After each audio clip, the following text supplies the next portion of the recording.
Welcome back to thermal collapse. We've dissected the cold. We've mapped the gas, but the ultimate endurance test lies where the sun dies for half a year. We are now facing the zero-light hyperthreat. 6 months of perpetual, unrelieved darkness. This is the polar night, a phenomenon where the sun entirely disappears below the horizon, isolating small research teams in a sensory and temporal vacuum. The crisis here is unique.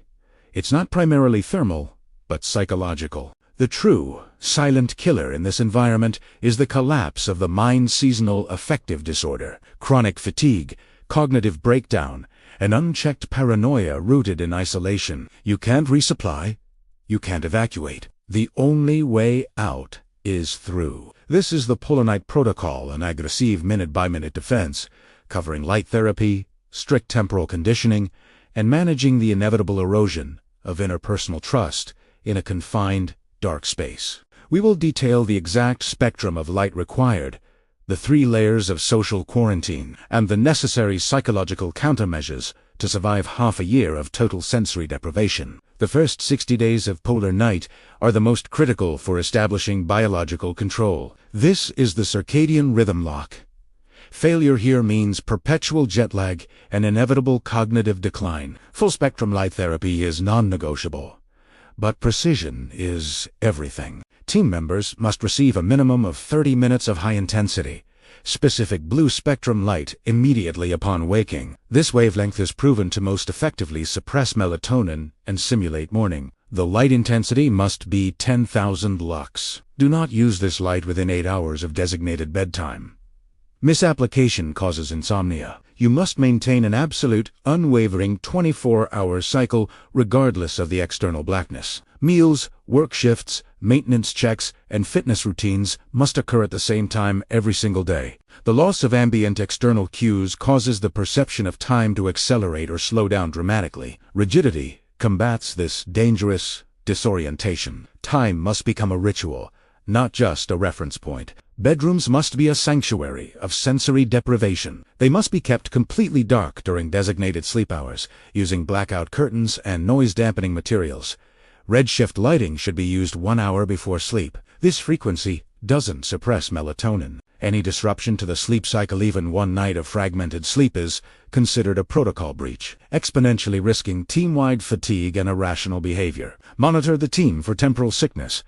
The inability to recall the day of the week or time of day. This is a severe warning sign of ensure personal logging, journaling, and mandatory daily review of the mission calendar to anchor the team to reality. The moment an individual loses track of time, they must be placed on an immediate light therapy boost protocol. With the physical rhythm locked, the next 60 days focus on managing the human element, the most volatile resource in isolation. Prevent mental stagnation by forcing rotation of all non-specialized tasks like cleaning, cooking, and maintenance.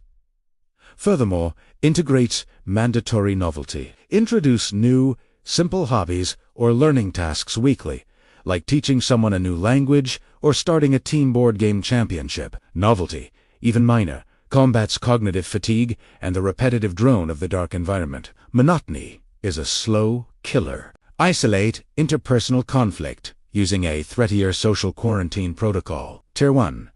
Minor grievances must be resolved privately between the 2 individuals immediately. Tier 2. If unresolved, a mandatory private ventilation hour must be established, where grievances can be expressed confidentially to a designated team leader or psychologist. Tier 3.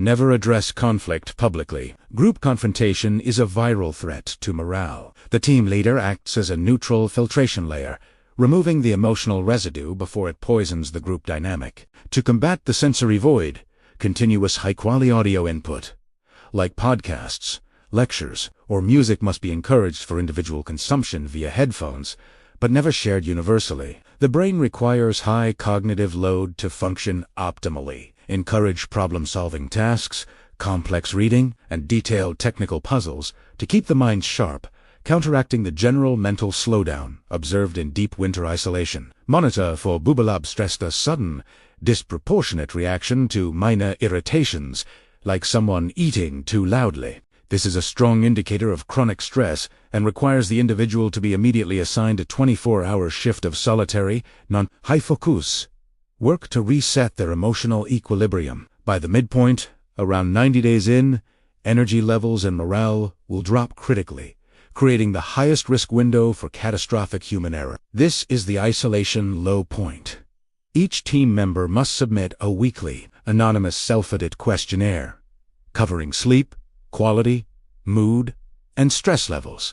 The team leader must track subtle psychological dips to intervene before a collapse. The red flag protocol is triggered if an individual reports 3 consecutive weeks of degraded sleep or persistent negative thoughts. This requires immediate, dedicated psychological intervention like daily check-ins and mandated light therapy. Absolute trust and anonymity are vital for this system to function. Food planning must prioritize psychological well-being over strict caloric efficiency. Focus on high-protein, nutrient-dense, and scheduled feast days where complex, multi-course meals are prepared. Food is now a crucial psychological resource. The smell and texture of fresh baking or cooking provide a massive, immediate psychological boost against the sterile darkness. Calorie loading for comfort should be considered a necessary psychological expenditure, even if it slightly exceeds the maintenance budget. Energy reserves are finite and require ruthless management.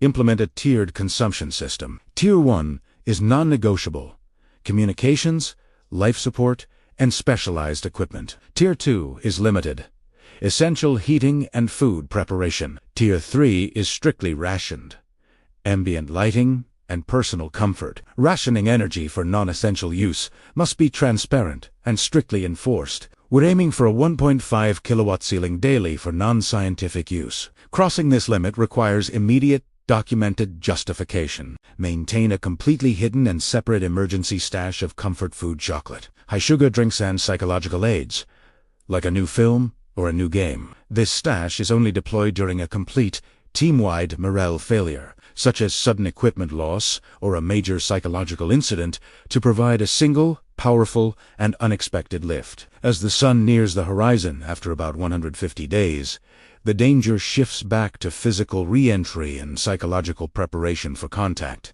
The moment the sun is anticipated, the entire team must begin wearing heavily tinted, UV-blocking glasses inside and outside the station. Do not allow direct exposure to the rising sun immediately. The eyes must be reacclimated gradually over a 2-week period. Sudden exposure risks immediate photophobia, severe headaches, and long-term retinal damage. The team must be briefed on the exact timing of the immediate relief and resupply schedule. Delaying communication about the end of isolation can cause high anxiety and paranoia as team members suspect abandonment. The plan, including the names of the relief crew and their ETA down to the hour, must be known and verified. The crew must be mentally prepared to interact with outsiders.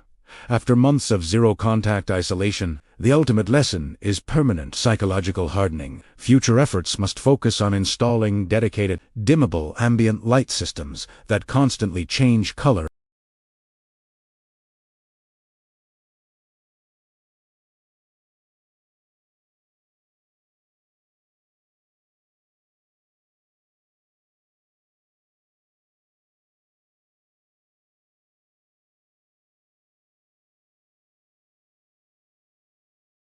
The polar night is a fight against your own mind. If you or someone you know is struggling, remember that help is available.